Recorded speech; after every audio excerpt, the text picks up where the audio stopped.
And here we go. So last session, we finished with a passage on the issue of authority. The Jewish leaders wanted to trap Jesus. I think we'll see that pattern over and over again tonight as to where he had obtained his authority from. And Jesus responded that he would answer them if they would answer him as to where John's authority would come from. And they refused his question because they knew that they would lose support regardless of their answer. And as a result, in verse 33 of chapter 11, Jesus refused to answer their question. That is, he refused to answer it overtly. Instead, he answers the question with the parable that begins Mark chapter 12, where we begin tonight. So he began to speak to them by means of parables. A man planted a vineyard and surrounded it with a hedge and dug out a winepress and built a watchtower and leased it to tenant farmers and went abroad. Now, even though there's only one parable in this section of Mark, I left the plural by means of parables because the grammatical form means by means of or in the sense of, as in the instrumental case in the Greek. So, what it means is Jesus is teaching by means of the style of the parables. Now, not only would the story clearly illustrate what the Israelites were going to do to him, but he was drawing from a very familiar song of the vineyard that was part of Isaiah's prophecy in Isaiah chapter 5, verses 1 through 7, which in the Greek translation, the Septuagint version of Isaiah, it used near identical vocabulary for all the elements of the story. Now, because I have my spreadsheet up here, I have to warn you that most scholars think that this parable was heavily modified by the church. But I believe, and some other modern scholars believe, that they were acting with tunnel vision when they thought that, because they were operating under the idea, and it's usually so, that the simpler version of something is the earliest. And so they pointed to the non biblical Gospel of Thomas version of this parable as being the much simpler story, and that Mark was too complex.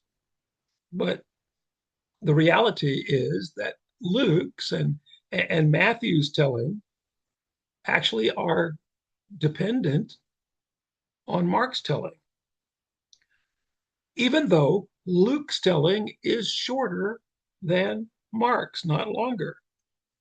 So shorter is not always indicative of earlier or original. In fact, we lose something in Luke's summary because it doesn't retain the vocabulary from Isaiah. And Isaiah is sure to have been in the original. And also, there are other scholars who bag on this parable because they say that Jesus's parables usually feature people acting in natural ways, but this one doesn't. But yeah, that's because this one is shaped as an allegory. Yeah, I know the idea is to interpret a parable with basically one, maybe two basic ideas, as opposed to trying to assign meaning to all of the elements. But as you know, many rabbinical parables have characters that act in absurd ways. And so the shocking actions of these tenant farmers wouldn't have caused Jesus's hearers to be skeptical. And of course, on the slide is my usual methodology of dealing with parables. Now, I don't think you can find a meaning behind every character or object in a parable, nor do I think you should seek a meaning under every rock, but it can be very helpful, particularly when you have other portions of the text or similar texts to guide you. And in this case, I believe we do. The whole becomes meaningful when the tenants are seen as representative of Israel, the servants as representative of the prophets, and the Son representative of Jesus. But I need to give you a word of warning. Once you start interpreting the individual elements, it's very possible to go overboard. For example, in the 4th century, Saint Hilary of Poitiers, one of the great defenders of the humanity and divinity of Christ. But Hilary interpreted the watchtower in the vineyard to be the tower built on the Israelite law from which one could watch for the advent of Christ. And on the other hand, in the same century, St. Jerome, the translator of the Vulgate, interpreted the tower as symbolic of a temple, very likely the Jerusalem temple. Well, I'm not sure Jesus had that in mind. If I had to choose one, I would probably choose Jerome's version because Jesus is speaking directly to the Jewish religious leaders, and they are headquartered in a temple. So naturally, this would happen. And also, Jesus has just finished cleansing the temple. And in the next chapter, he'll be talking about the grandiosity of the temple and the significance or the insignificance of that. So I think you'll find that my approach doesn't go quite as far out of the box. So, for example, I go back to Isaiah to get my initial clues for interpretation. So, as you can see on the slide, this parallels the Song of the Vineyard in Isaiah 5 quite well. Now, remember, these are the Hebrew versification on the left, but there it is. He planted a vineyard. A man planted a vineyard. It had a wall or a fence. He placed a wall or a fence around it. He hewed out a vat. He dug a vat. He built a tower. He built a tower. And at the end, the vineyard owner says, "What will I do?" And at the end, Jesus says, "What will the owner do?" And the answer in both cases is, "It shall be devoured and laid to waste." And so we have him judging these evil tenants as well as marching forward with a judgment on Israel, which, because Jesus is already talking about what they're going to do to him, that's where the judgment is going to come into place. So, why was Israel likened to a vineyard? Well, in the case of a vineyard, one has to hoe it and weed it and erect supports when one begins to see the grape clusters weighing down the very thin branches of the vine. And then he has to return to pluck the grapes and press them in order to extract the wine. So also Israel. Each and every shepherd, say the rabbis, who oversees them must tend them. And not only that, but the vineyard had become a recognized symbol of Israel itself, Israel as the covenant people. For example, Psalm 80, 8 through 1, speaking to God, you uprooted a vine from Egypt. You drove out the nations and planted it. You cleared a place for it. It took root and filled the land. The mountains were covered by its shade, the mighty cedars with its branches. It sent out sprouts toward the sea and shoots toward the river. This is the Jewish equivalent of what the Palestinians try to say when they say from the river to the sea. But in this case, this is God saying from the sea, from the Mediterranean Sea to the river. Frankly, there's also Jeremiah chapter 2, verse 21. It's God speaking to Israel. I planted you, a choice vine from the very best seed. How then could you turn into a degenerate foreign vine? How could you be corrupted? I don't think it's any accident that Mark places this parable so close to the cleansing of the temple in the last chapter. The owner's beloved son had arrived at the vineyard where God's message of forgiveness and liberation was supposed to bear fruit.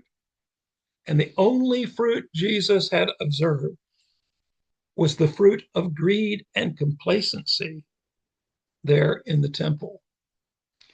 And according to verse 12, as we'll see later, Jesus' meaning certainly wasn't lost on the religious leaders. They knew he was talking about them. But I'm getting ahead of myself.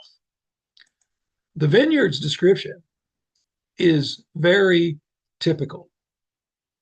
The fence might be either a wall or a hedge, and its purpose is to keep animals, both of the four-legged and the two-legged varieties, from causing havoc inside the vineyard.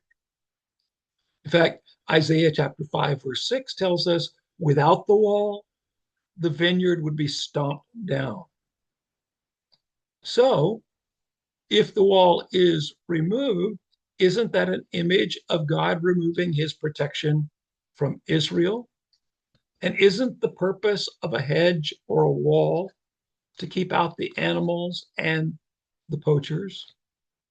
So I want us to return to this image that's on the background of all the slides that we're looking at tonight, because I want to show you how I took a slight liberty with my translation. Because what I listed as a wine press is not really up here in this first century wine press, where at the top of the slope, they either trample the grapes with their feet, which isn't very efficient, or they use one of those big, oval stones that you'll see later. And after they crush it with the stone or they crush it with their feet, then the must, the juice, goes down the incline and down to the little trough, which the Romans called the lacus, or the lake. And technically, the Greek word that's used here that I translated as wine press is the trough, which is the bottom of the wine press. Now, I'm not the only one who translates it as wine press. The Holman Christian Standard Bible translates the same word as wine press in Isaiah 16:10, because in Isaiah 16:10, it mourns Moab's empty wine presses / troughs. So they either trample with feet or use the large stones. It flows down the incline and ends up in the trough. And although Isaiah isn't as specific about the vat or the wine press, we know that the purpose of the press is to crush the grapes and get the juice, the must, from which you're going to make the wine out of the grapes in order to make that wine. But in Isaiah 5, chapter 7, it appears that God was looking for the wine of justice, pronounced mishpat. But all he really smelled was the stinky juice of oppression, mishpach. So instead of mishpat, justice, he gets mishpach, oppression. And that's not the only pun, because it appears that God wanted the wine of righteousness, tzedakah, tzedakah. And instead, he ended up tasting the bitter juice of tzedakah, which is a cry for help. So the vat, the trough, could well stand as a metaphor for the temple, since it is the place where God's justice is supposed to be worked out on behalf of the helpless. But we already know from Jesus's parable, from Jesus's action in the cleansing of the temple, that this wasn't being done in Jesus's day. Now, we can't be certain about the tower, but we know that towers where watchmen were supposed to stand in order to watch out for invaders. And it also provided a lodging for both the watchmen and sometimes the vineyard workers. Now, I can't give you scriptural evidence in this particular passage, but I don't think we have to leap too far to see the tower as representing a symbol of God's providence in watching out for Israel. A providence that in Isaiah's judgment, God was removing in Isaiah's song, and a providence which Jesus implies is going to be taken away when the vine growers are destroyed and the vineyard is turned over to others. So, with this in mind scripturally, let's fill in some of our sheet.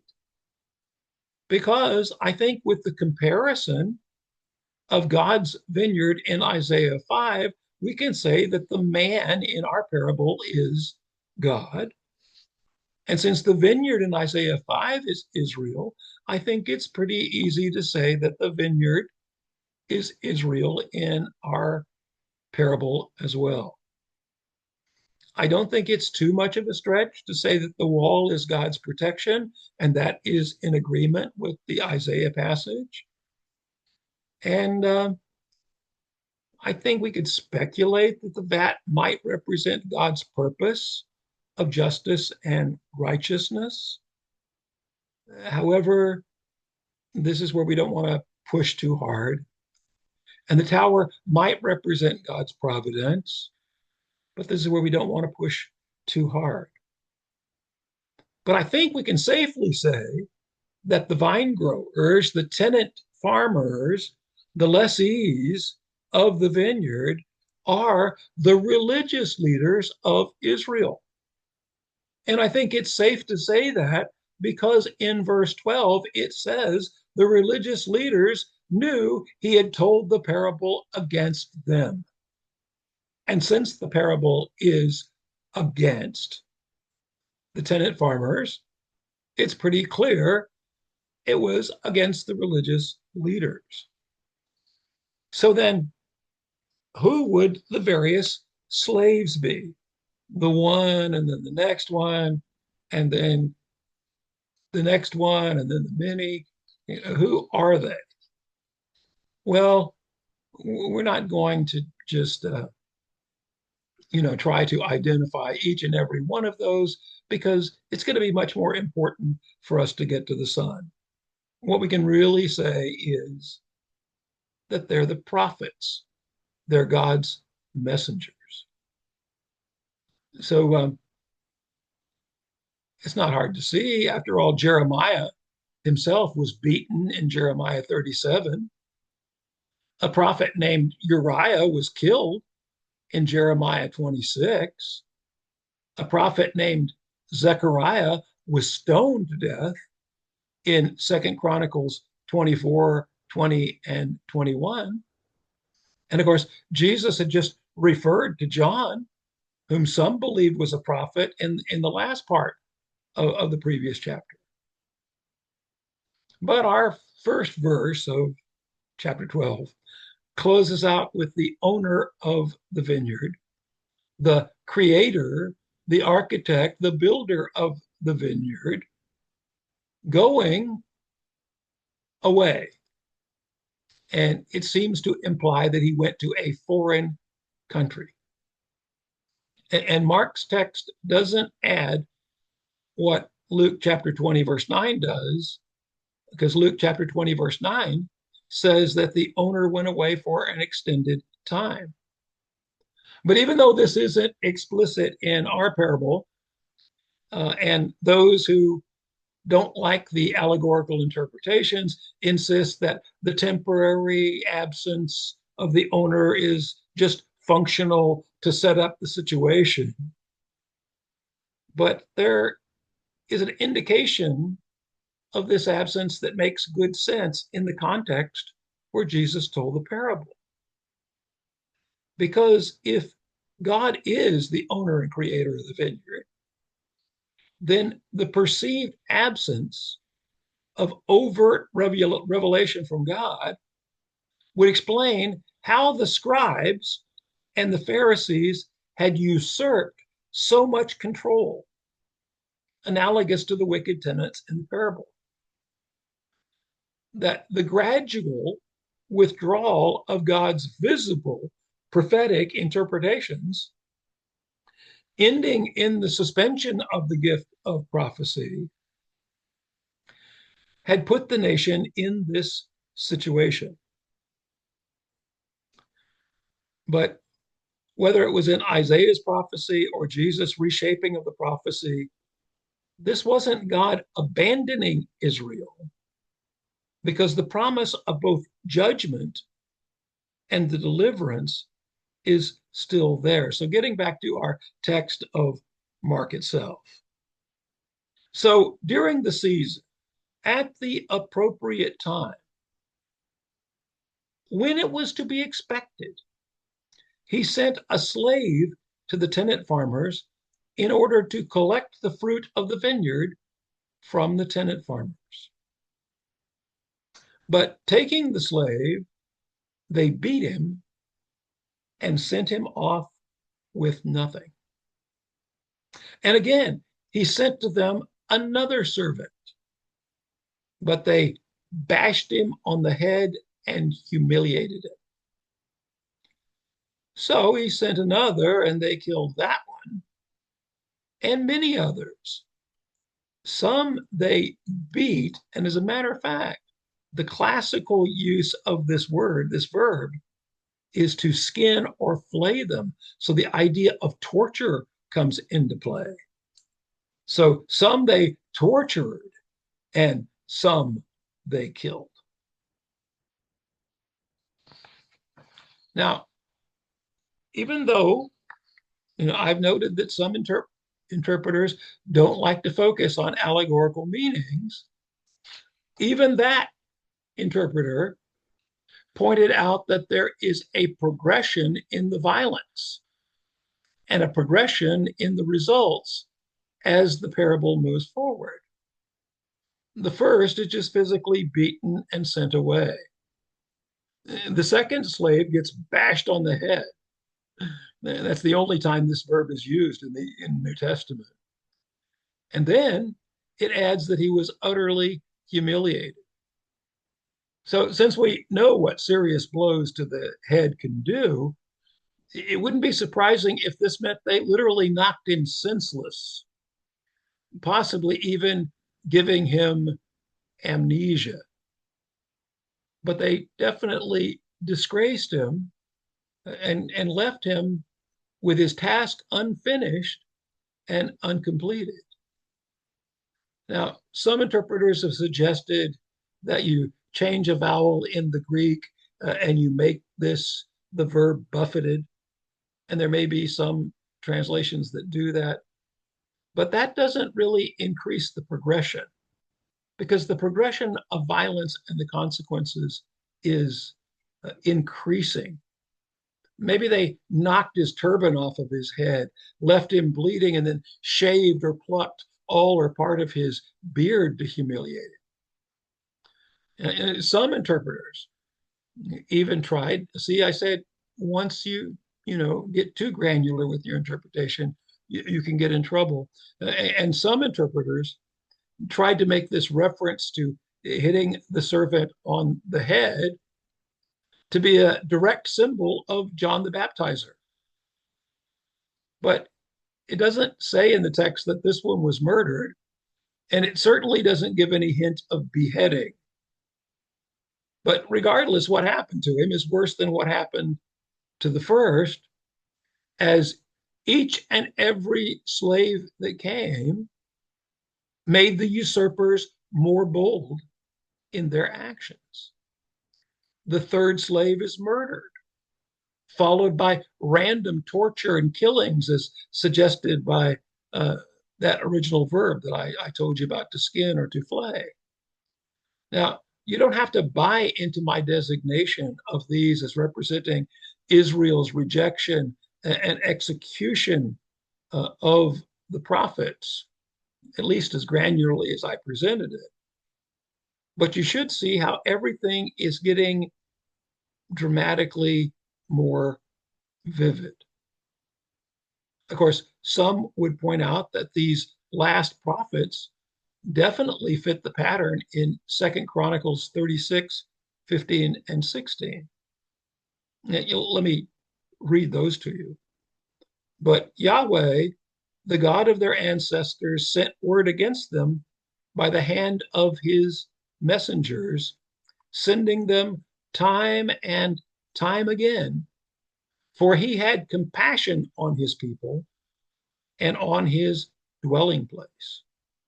But they kept ridiculing God's messengers, despising his words, and scoffing at his prophets, until the Lord's wrath was so stirred up against his people that there was no remedy. That was 2 Chronicles. In addition, he had one beloved son he sent to them as a last resort. That's literally the last. It's the word eschaton, from which we get eschatology. So that's pretty significant. This is the vineyard owner's last resort, saying to himself that they will respect my son. Now, taking the escalation seriously, what we see in verses 5 and 6 is verse 5 makes the point of the passage very conspicuous. Although we don't understand the action of Israel, the action of the owner is far more incomprehensible because it's symbolic of the gracious action of God. So in the context, it seems very clear that this is a symbol of Jesus, despite those interpreters in the past who tried to make it John the Baptizer as the last major prophet of Israel. But some of the tenant farmers said to themselves that this is the heir. Come on, let's kill him, and the inheritance will be ours. So taking him, They killed him and tossed him out of the vineyard. Therefore, what is the Lord of the vineyard to do? He will come and destroy. In fact, this verb can even be annihilate the tenant farmers and give the vineyard to others. Now, I don't think any of us need help in determining that Jesus is the much beloved Son. Now, one would have expected that the Son of God would be respected by the religious leaders, but they only saw Jesus as a threat to their comfort and their prosperity. So the plan in verse 7 rings very true historically as far as the literal vineyard was concerned, because Jewish law maintained that if a property stood without an owner or a tenant, that the people who arrived first on the scene can occupy and claim squatters' rights. Now, what we're probably wondering, despite our theological glasses helping us to see this as the imagery of God's grace, is why the owner would have taken such a risk to send his son. But that's also part of the historical nature of the narrative. The motivation on the part of a landowner to send a son has a sound Jewish legal foundation in first century Palestine. So that respect takes on a certain legal litigational implication to the Jewish audience. So when someone who had been wronged wished to make recourse, he had to make a formal protest in front of witnesses and warn the defendant that legal action would be brought against him. But unlike the collection that had been tried in the parable, this protest could not be made by servants. It had to be made by the owner or his heir himself. So, since this was a standard procedure, whenever tenants failed to pay the tithe, the lease payment, it's understandable that such an occurrence of a person sending the person to warn of the legal action being murdered would be extra shocking to the Jewish audience. So clearly, Jesus is pointing out that the opposition he's going to face is not only illegitimate, but shockingly so. Now, as an aside, I found it interesting that here in Mark, the greedy tenants kill the son and then throw him out of the vineyard. But in Matthew and Luke, the order is reversed. Now, I wouldn't want to make too big a deal of this, but it seems like the other gospels are capturing the emphasis, maybe suggesting that Jesus was taken outside the city limits to be crucified, while Mark's emphasis is that it happens in the midst of God's people. And then it's sort of like they try to get rid of the evidence. Now, that's just speculation on my part. But, whenever I see differences, and I realize that the Holy Spirit gives us differences in the way the Gospels focus on things, I often wonder why those differences exist. Now, Schweizer, the Swiss Baptist professor, thinks that the purpose of throwing out the body was just to show that these guys were not only killers, but they were malicious. And they wanted to desecrate the body as well. So generally, when the rabbis came to the end of a parable, they asked the crowd a question so that the crowd would get the point. So Jesus asks them the question, in verse 9, what is the Lord of the vineyard to do? Now, it doesn't mean that they don't answer, as it seems like in, I believe, Matthew, or maybe it was Luke. But anyway, in one of the other Gospels, it seems like the crowd answers. But even if the crowd answered, have you ever noticed that sometimes when we ask a question, we get an answer and then we go, right, that's the answer. We share and we affirm the answer. It is entirely possible that Jesus is affirming the answer that the crowd got. And how could the crowd get it? Because they already knew the Song of the Vineyard itself. So, what's the Lord to do? He's going to come and destroy the tenant farmers and give the vineyard to others. Of course, the idea of the shocking act that they did sets up the legitimacy of judgment. Now, this is not unheard of in Roman law. Cicero told of Marcus Brutus, remember, one of the assassins of Julius Caesar.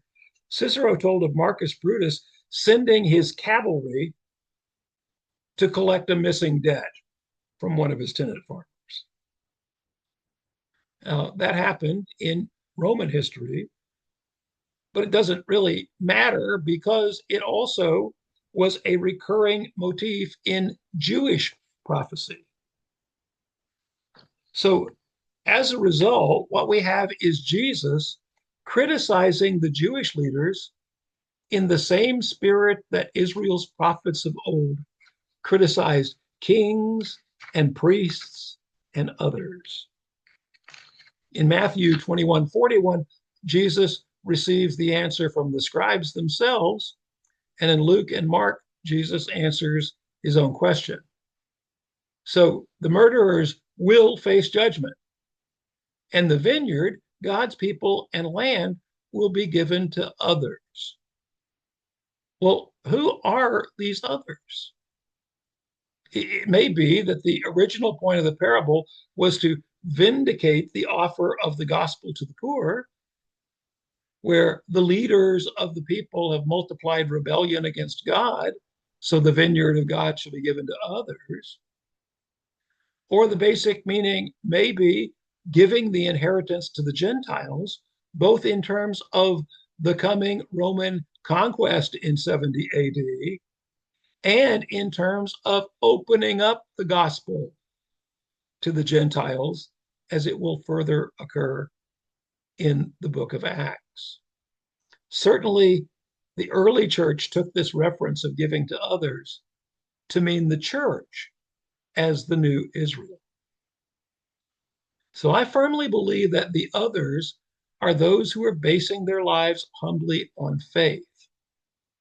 Of course, the only proof I can give you is to have you look at the end of the chapter in verses 38 and 40, where Jesus warns his disciples about the superiority complexes of the scribes.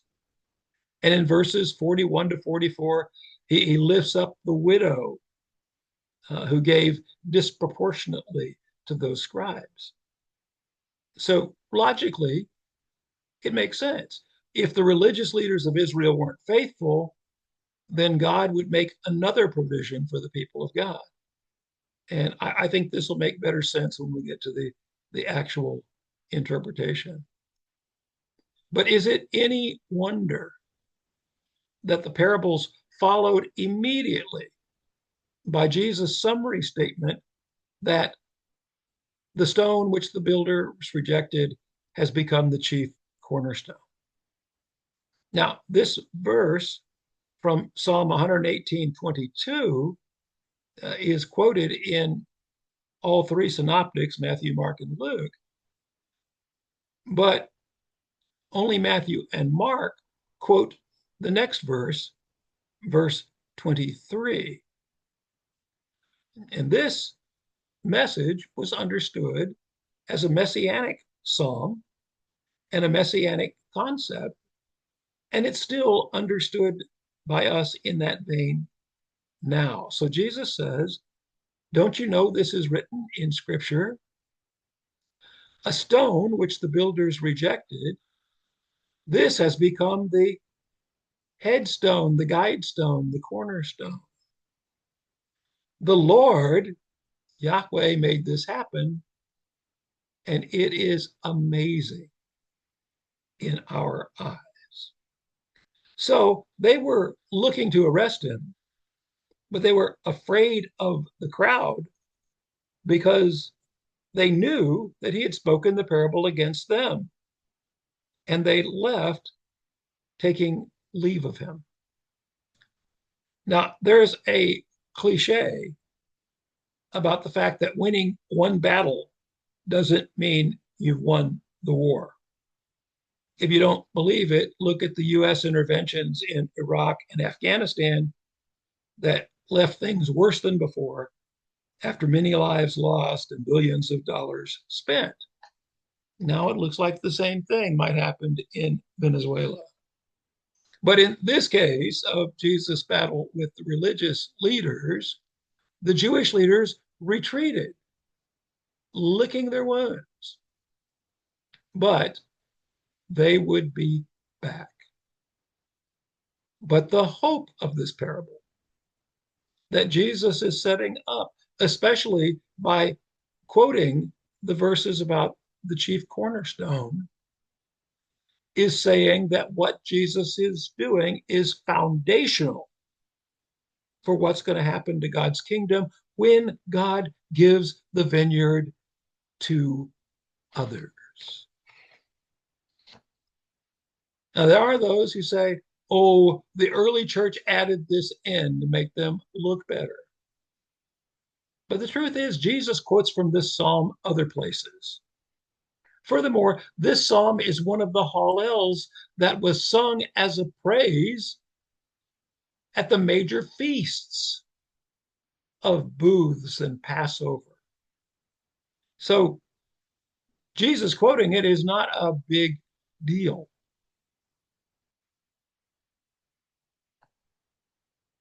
But they sent to him some of the Pharisees and the Herodians in order to entrap him in his speech. And they came saying to him, Teacher, we know that you are true and that another's opinion isn't better, since you don't see one man's position, but you teach the truth of the way of God. Is it right to give the poll tax to Caesar or not? Do we give or not give? Now, we always talk about strange bedfellows. Since the Herodians are a particularly political party, the combination is odd but understandable. The trap and the verb that's used here comes from hunting and fishing in classical Greek. The trap relies on a religious answer versus a political answer. It's designed as a lose-lose situation. But something I noticed as I was translating this week was that their initial flattery suggests that, oh yeah, we know you don't respect any other man's opinion over than your own following of God. So we want to hear from you. And so they didn't want to give him the exit strategy that many rabbis and scribes used of quoting from somebody else. What they wanted to make sure was that Jesus was on the spot. So part of it is also the lose-lose nature of the question. The zealots, and there were a lot of them, the anti-Roman zealots in the country, they refused to pay the tax. But the Herodians that surprisingly showed up here are Hasmoneans, and they have a very solid working relationship with Rome. So the Pharisees are hoping that Jesus will say something against God that will give them leverage, but they're going to be just as happy if he says something that can be construed to be revolution fomenting against Rome. But Jesus's answer reminds us that we live in a both and an or now, but not yet existence. You see, the spheres of God's realm, the kingdom of heaven, and the secular realm overlap. But knowing their hypocrisy, he said to them, "Why do you test me? Carry to me a denarius in order that I can see." And then they brought one, and he said to them, "Whose icon or image and inscription is this?" So they said to him, "Caesar's." So then Jesus said to them, "Pay to Caesar what is Caesar's, and to God what is God's." And they were amazed concerning him. In case you missed it in the previous slide, this is Tiberius Caesar. It's his image and his inscription on the coin. This is the coin that you were supposed to use to pay the poll tax, the tax that had them up in arms. It wasn't really a large amount, but it reminded them that they were under subjection. It reminded them that they were under Roman authority. So they didn't like it at all. And I love the way the Swiss Baptist professor put it. Thus, there is no fixed boundary between a civil sphere ruled by Caesar and a religious one ruled by God. The second statement, the religious one ruled by God, takes precedence over the first. Ultimately, neither the Pharisees' truce with the Romans, nor the rebellion of the Zealots, neither political conservatism nor revolution is justified in every situation. So, with this practical decision, Jesus does not relieve man of the responsibility to choose, end quote. Real faith doesn't let humanity get away from the necessity of making decisions. But even though they were amazed and Jesus diffused it, after all, you couldn't give a denarius with Tiberius's image on it in the temple, so you couldn't claim that it belonged to God. In fact, many of the Pharisees and some of the scripture scribes insisted that the image, going back to that slide, the image of Tiberius Caesar on that coin was a graven image. So it couldn't be God's. So Jesus really unhinged their question. But that's not the only trick question. So Sadducees came to him, the ones who say someone's brother dies the ones who say there is no resurrection. And they say, someone's brother dies and leaves behind a wife, but no child, in order that his brother takes his wife and produces offspring or raises sperm for his brother. Now, that's correct. There was no safety net in that era. A widow without offspring to care for her as she was aging was certain to be in difficult circumstances.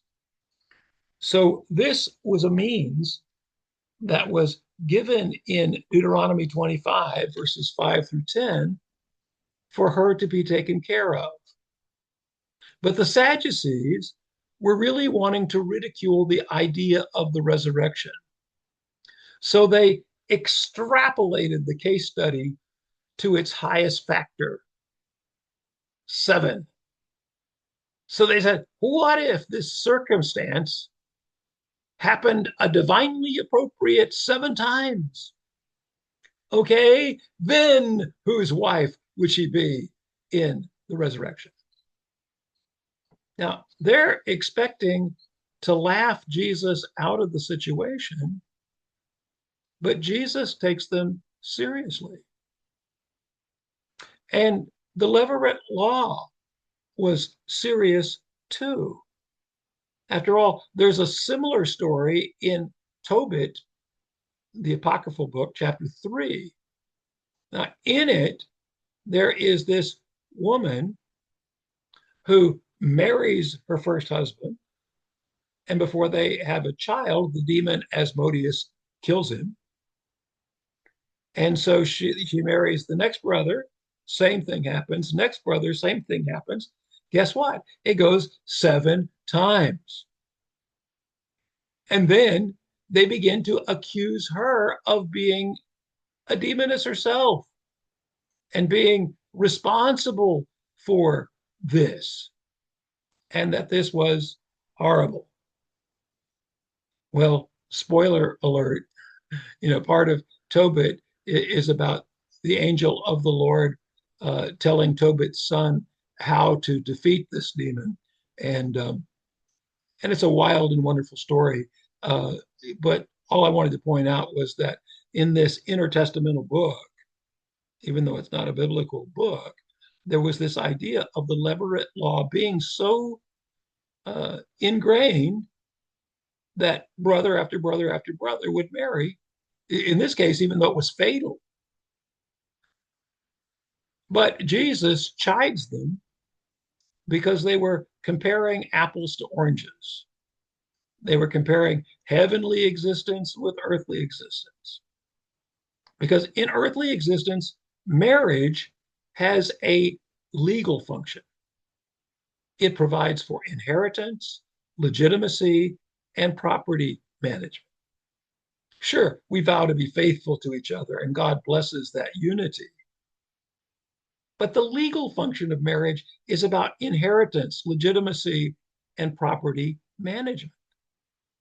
So Jesus responds on 2 levels. First, there's no need for those legal categories regarding inheritance, legitimacy, and property management in heaven. Jesus said to them in verse 24, "Is this not the reason you're wrong? Because you know neither the scriptures nor the power of God? For when they rise from the dead, they neither marry nor are given in marriage, but are like angels in heaven.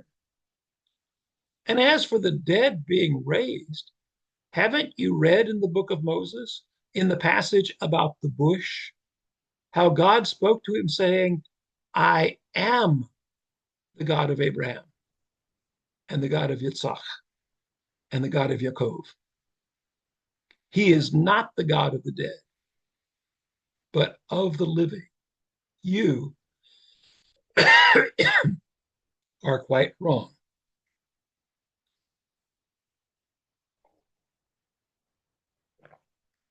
They're wrong because they don't understand the purpose of heaven. The angels don't have property. We don't belong to each other. Now, I know even some Christian teachers who teach that there is an eternal marriage. But when they do that, they're overlooking what Jesus said. It's a different principle. We can love, we can be committed, but we don't worry about legitimacy. And we don't worry about property, and we don't worry about owning each other. They're wrong because they don't understand the purpose of heaven. And after wrapping that off, Jesus deals with the title Son of God. And as he's dealing with that, he knows that David and the heirs to the Davidic throne are often called Son of God. It's a messianic term, and it is referred to as part of their royal heritage. As part of their royal heritage, they are adopted into God's sonship, which is kind of cool if you think about it from a New Testament perspective, because we have been adopted into God's sonship. So that's pretty exciting stuff. Well, Jesus says, okay, and over on the left, I've got English numbering, and over on the right in the diagram, they're using Hebrew numbering.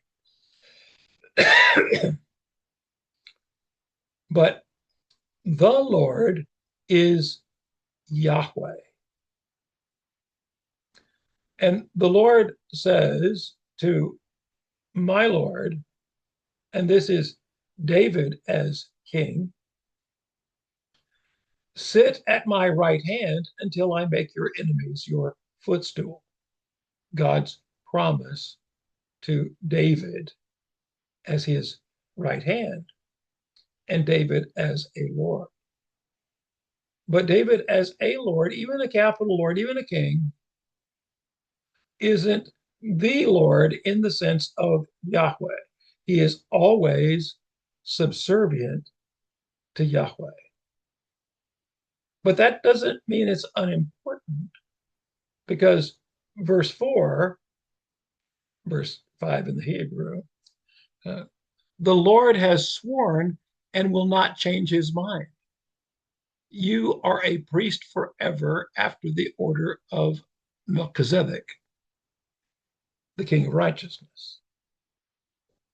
So there is this messianic idea. And so, knowing that David has been called the Son of God, he's saying that's not blasphemous because of his role, because of his responsibility.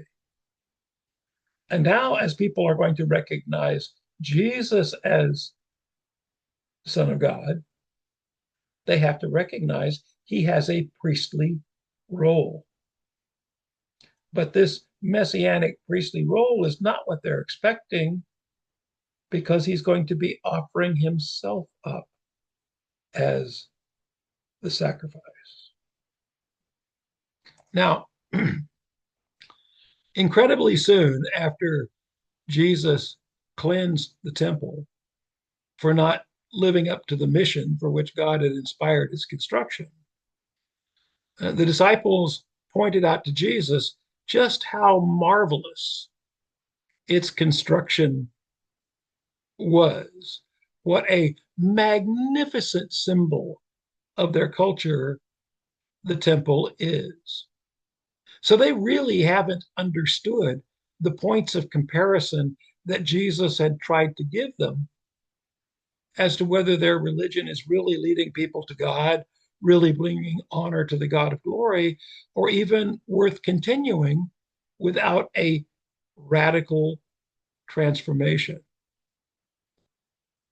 So, chapter 13, as he came out of the temple, one of his disciples said to him, "Look, teacher, what wonderful stones and what wonderful buildings."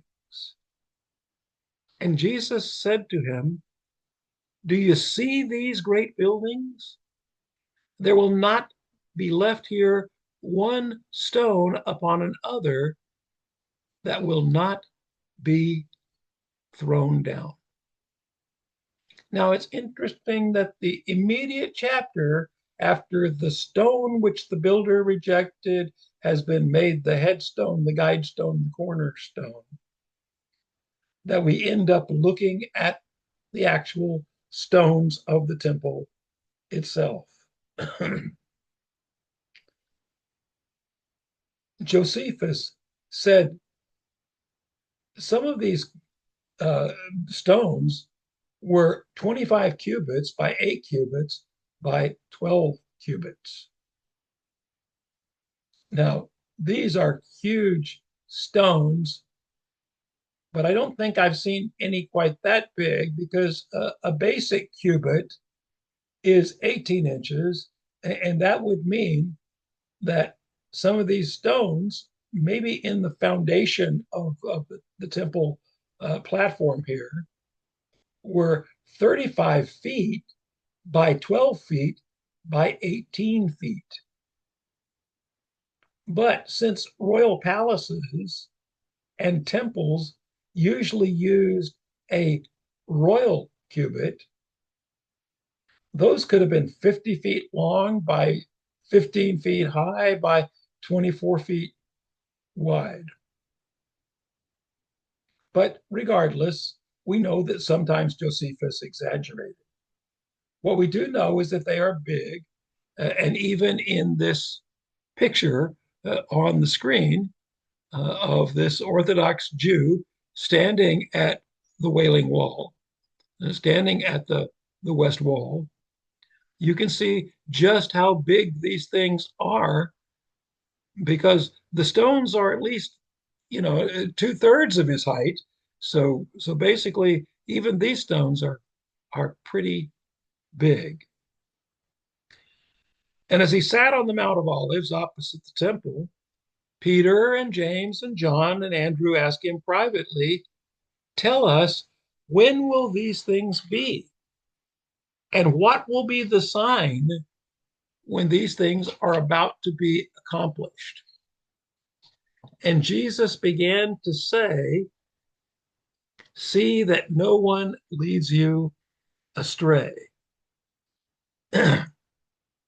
Now, at this point in time, I want to make sure that I give you a hint of the whole chapter, because I think the essence of what Jesus is saying about the end times can be found in verbs of seeing, and that they go all the way through the chapter.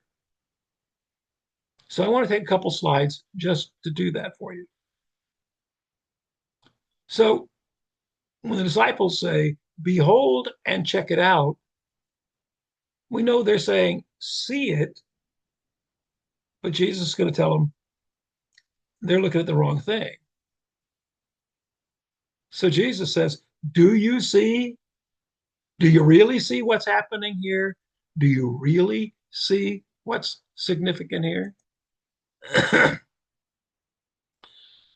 In verse 5, he says, "Watch out about being led astray."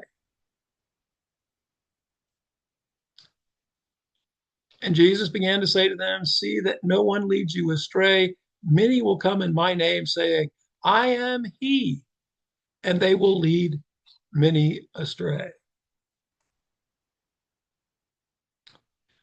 In verse 9, "Watch out for yourselves, because you will be delivered up like me."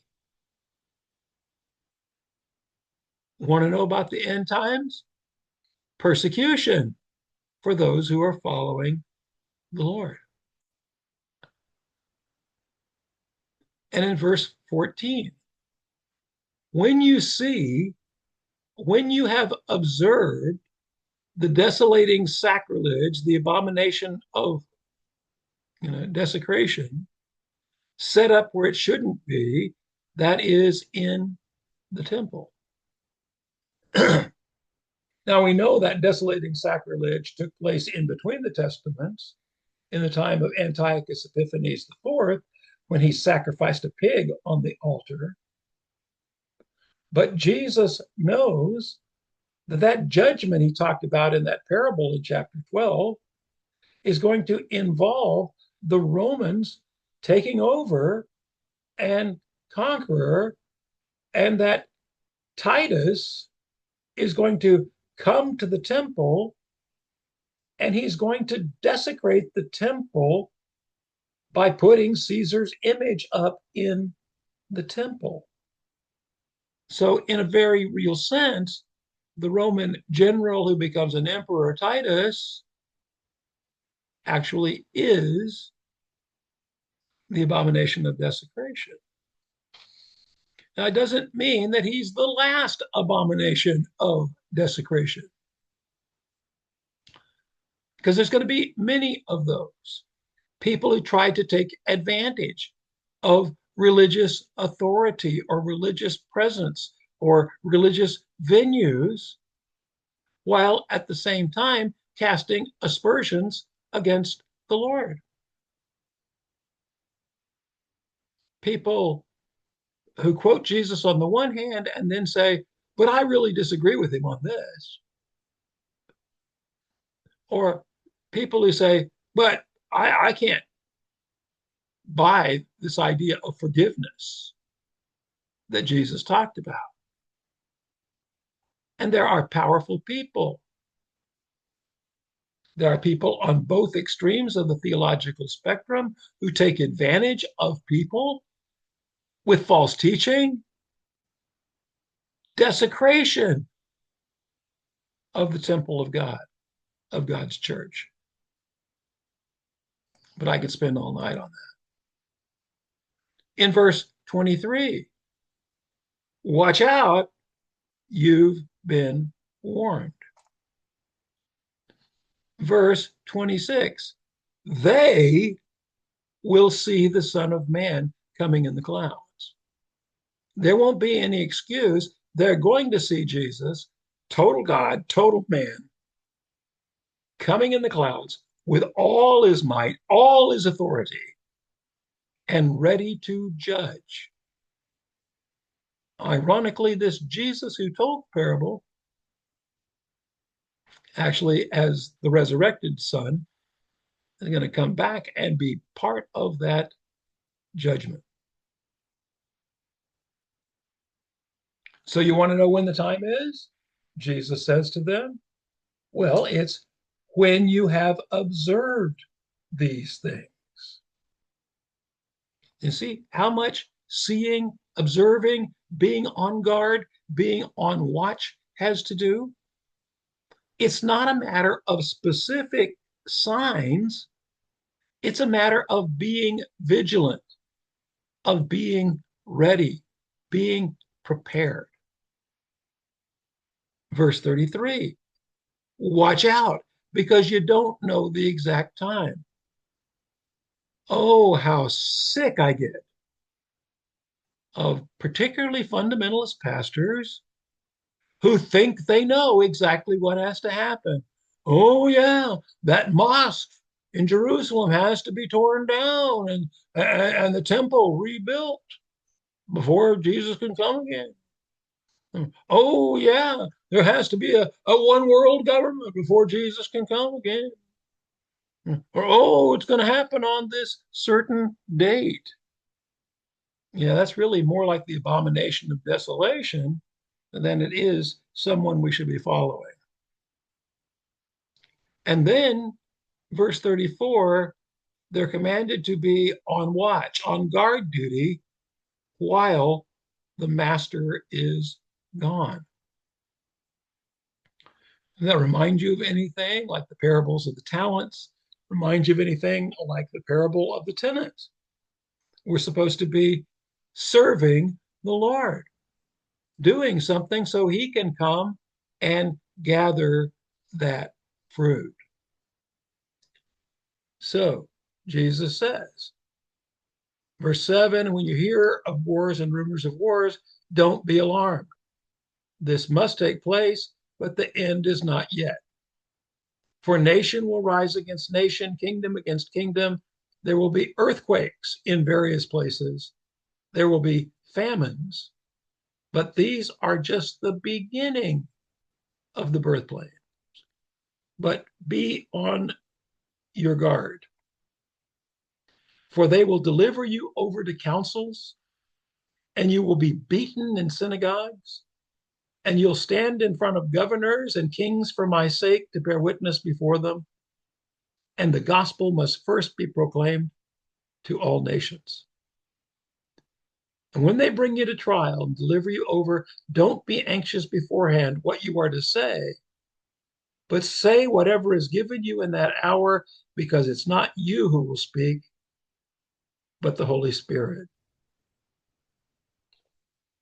Goes on to say, you'll be hated by all for my name's sake.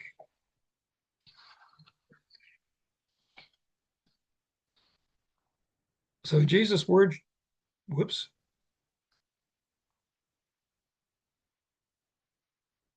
I didn't accidentally click out of that, did I? Verse 35, be on guard duty, and verse 37, stay on guard duty.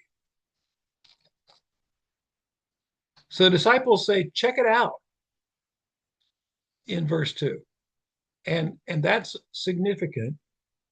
And the reason it's significant is because they're essentially saying, look what we have done. Look what we as Israel have accomplished. Look what we have done. They're bragging. But when Jesus says in verse 2, look, pay attention to these large buildings where every stone is at risk, what he's saying is watch out for human accomplishments. Watch out for big human organizations and big human edifices. In fact, the modern interpretation of this should probably be Jesus saying, look out for human accomplishments in God's name. They don't last. Educational institutions founded in God's name have often gone virtually to the other side and become secular. Foundations established in God's name have often become just grifting regimes for stealing from donors and the like. So Jesus' word choice is very much a shot across the bow. It's designed to confront the disciples, and please hear me if you don't hear anything else tonight. Please hear me, because too often we have modern disciples who believe that big is always better, that more is always superior, and that human accomplishment on behalf of God is where it's at. So I can easily imagine a modern disciple pointing to the big, beautiful steeples that we have all around Chicago and saying, check out the great cathedrals that have been built for God. Or more to our side of the theological spectrum, I can imagine a modern disciple pointing to a huge crowd at a megachurch and saying, check out all the people we've gathered together in your name, Lord. Or I can well imagine the modern disciple saying, check out how much money we've given for missions. Or check out how many different ministries our church is providing in your name, Lord. And I can well imagine Jesus responding, watch out for those tall steeples. Watch out for those big crowds. Watch out for those big budgets. Watch out for those busy church calendars. They don't necessarily last, because nothing really lasts unless God is accomplishing it instead of just humans. Human accomplishment is temporary, divine accomplishment is permanent. Human accomplishment is usually easy to see and easy to measure, but divine accomplishment is sometimes hidden and unexpected. Now, as for the temple, there was a long tradition of prophecy regarding its destruction. After all, it had been destroyed 6 centuries before when the Babylonians conquered. Why not again? It had been desecrated during the time of Antiochus IV. It was later, after Jesus had taught, to be desecrated and and destroyed in AD 70 when Flavius Vespasian conquers Judah and Jerusalem. And so Rabbi Yohanan ben Zakkai at the time said to Vespasian, if you're not the king, you will be eventually, because the temple, pictured up here in the oldest picture I have of it, will only be destroyed by a king's hand. Of course, the Old Testament prophecies were even clearer.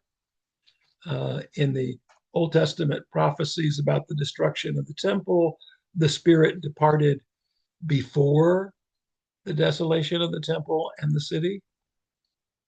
Jeremiah chapter 7, what I did to Shiloh, I will do to the house that is called by my name, the house in which you trust. I will drive you from my presence. Ezekiel chapter 8, Son of man, do you see what they are doing? The great abominations that the house of Israel is committing here, so that I must depart from my own sanctuary? You will see even greater abominations. So I don't think it's any accident that Mark immediately shifts our attention to the Mount of Olives after Jesus' statement about the destruction of the temple. Because Ezekiel pictured the glory of God residing on the Mount of Olives after the Spirit of God, the glory of God, left the temple. And of course, also, as we looked at last chapter, it was where Jesus stopped briefly before he came in on the donkey during the entry or triumphal entry. And I think it was Jesus' way of trying to indicate to the disciples that a war was coming between those who were for him and those who were against him. So Jesus uses the same word for seeing in verse 5 in the conversation of the Mount of Olives as he did in verse 2. Now, where the warning in verse 2 was don't get too caught up in human accomplishments for God, the warning in verse 5 is more pointed. Watch out that you are not led astray. Now, why is that? Because we're talking about prophecies, we're talking about fulfillment, and we're talking about end times.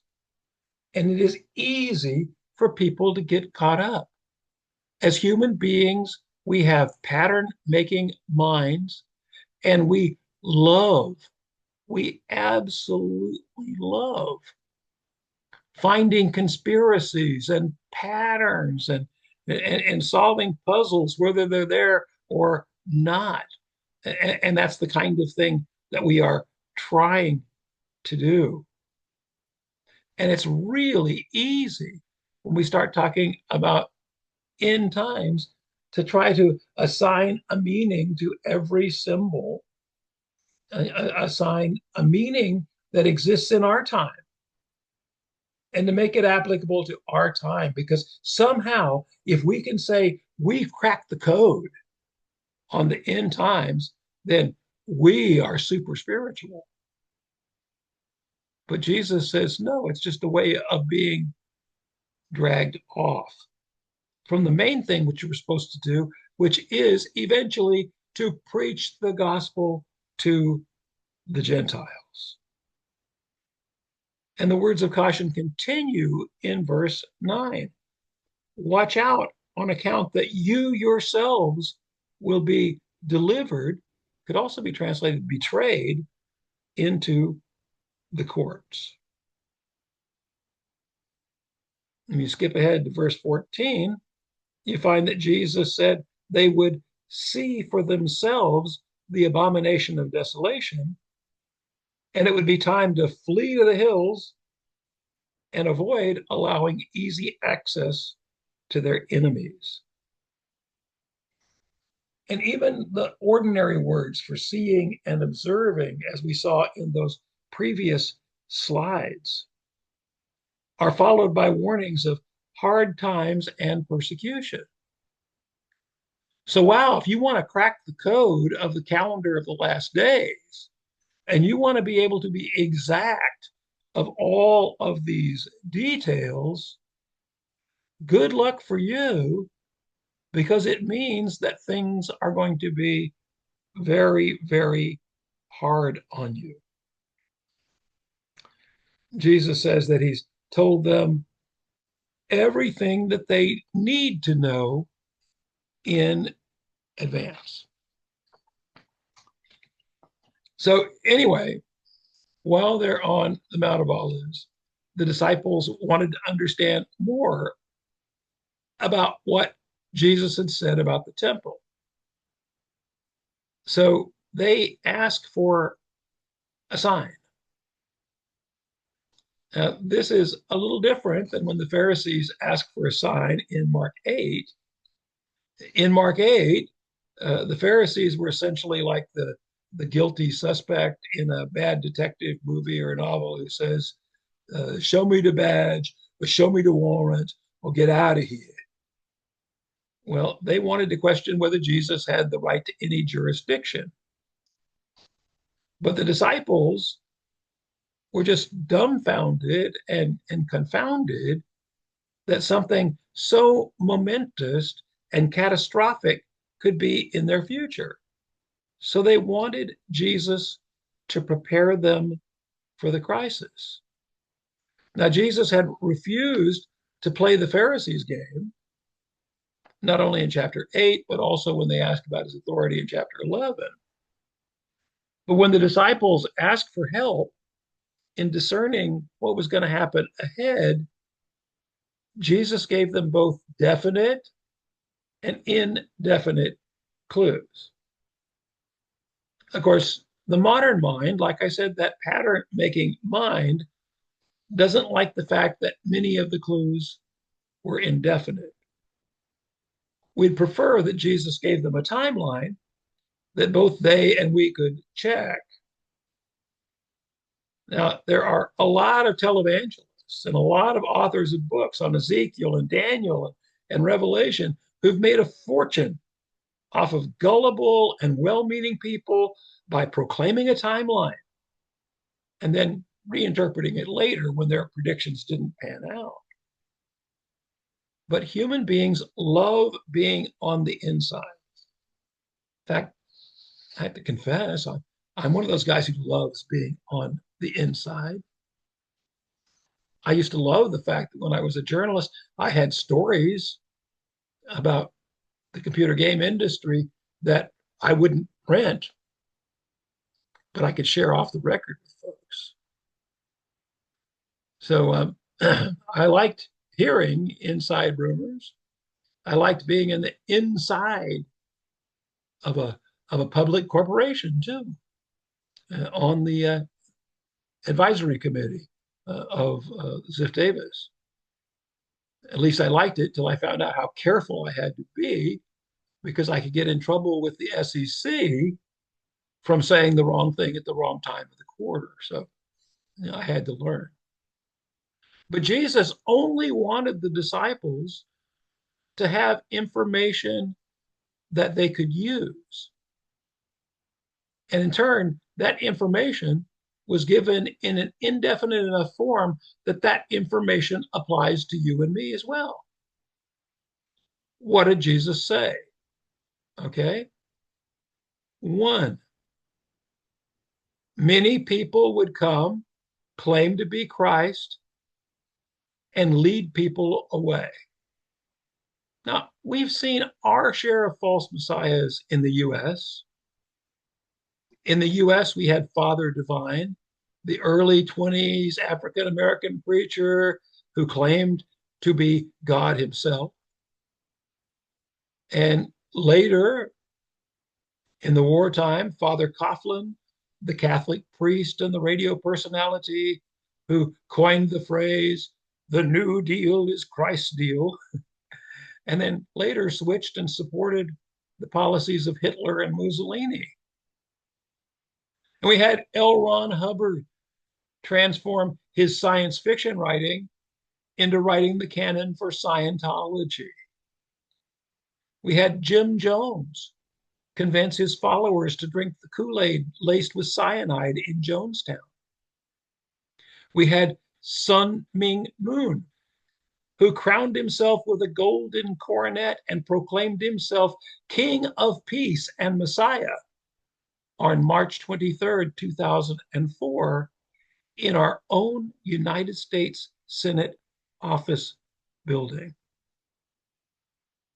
We had Marshall Applewhite and Bonnie Nettles, who were known by the names Doe and Tai, respectively, who convinced 39 members of the Heaven's Gate cult to leave their earthly vessels behind, commit suicide by drinking phenobarbital-laced applesauce and vodka, as well as David Koresh, who brought about a disastrous Holocaust in Waco, Texas, with his Branch Davidian messianic aspirations. Well, how are the Lord's authentic disciples supposed to protect themselves from such ambitious and arrogant and misguided personalities? We can only do so by paying attention to Jesus' warning. Many will appear to be messiahs, and many will be misled. So instead of focusing on this new and cool stuff, we need to focus on Jesus' authentic words as presented in the Gospels and the leading of the Holy Spirit as it takes place in church, instead of in the parachurch organizations, instead of in the cults, instead of in the well-meaning benevolent organizations. We need to make sure we are grounded in commitment to the local church. And also, we can't avoid being misled by going our own way. And that's another reason why we need counsel and accountability in the church. But most church members are so biblically illiterate that they don't require any accountability from the pastor or pulpit minister. They don't know whether he is right or wrong. They just merely trust in the fact that some verses have been read from the Bible, so the interpretation must be correct. Well, the truth is, we need each other to be deep into the Word in order to curtail those occasional misplaced enthusiasm and ill-conceived certainties. So God intends for the church to grow together in grace and understanding. And they're also warned that there will be wars of national interest and wars of ideology and loyalty. These happen all the time.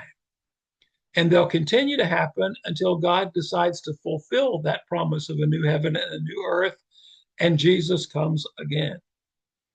Wars are a symbol of human greed and sin. Natural calamities, volcanic eruptions, earthquakes happen all the time. Hurricanes happen every hurricane season. Famines, in spite of our great advances in agricultural science, they're still prevalent. And they should all be pointers that we need God.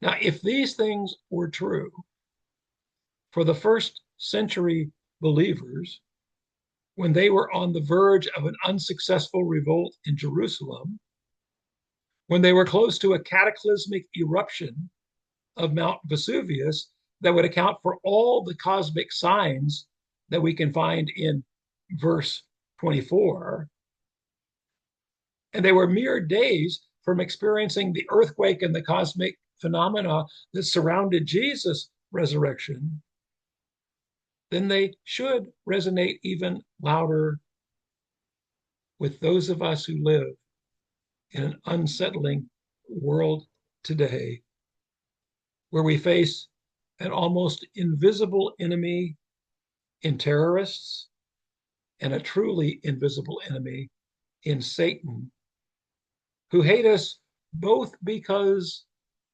God has blessed us materially, but most specifically because we still proclaim the name of Jesus. Now, let me once again read to you verse 24.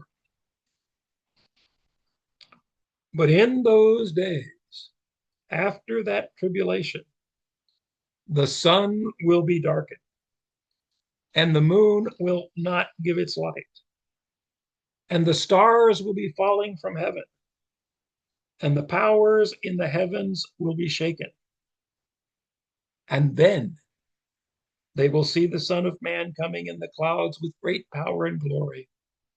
And then he will send out the angels and gather his elect from the four winds, from the ends of the earth to the ends of the heaven.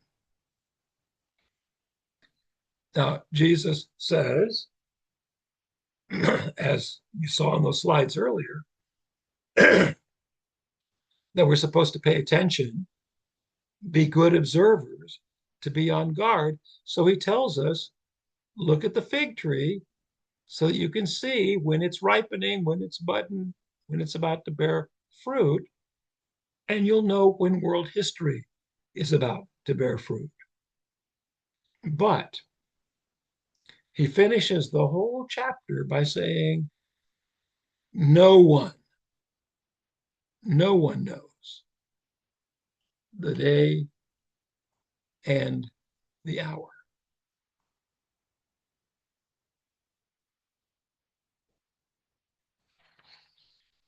Okay, well, we've run up against the time, but don't let anybody frighten you about these last day things.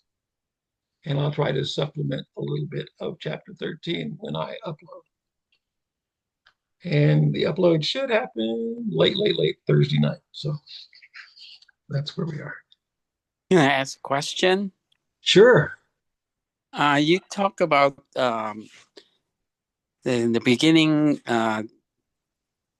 Jesus talked about, Mark said Jesus was saying to them parables. And you said it's in the way of parables, but in Matthew, there are other parables. So in Matthew, there are other parables. So the word parables really mean multiple parables, or just by way of parable? Well, obviously, in Matthew, it is referring to multiple parables, but in Mark, there's only one parable. But yet, in the Greek, it's still okay. It's still plural. But also, it's in the instrumental case, which means by means of or with. So it's regularly used. And in later rabbinic terms, by means of parables was also a way of speaking. Okay. But so it's not an error. It isn't that Mark said, "Oh, I don't like these other parables." it's, and I just wanted to be honest because people are bound to have that question. Multiple parables? I only see one here. And yeah, but you are absolutely correct. In Matthew, it's multiple parables. Okay. Good. Thank you. Okay. I hope you got something out of that, and I hope you get a little more after I upload. Okay. Okay. Thank you. Thank you, Pastor. Right. Okay.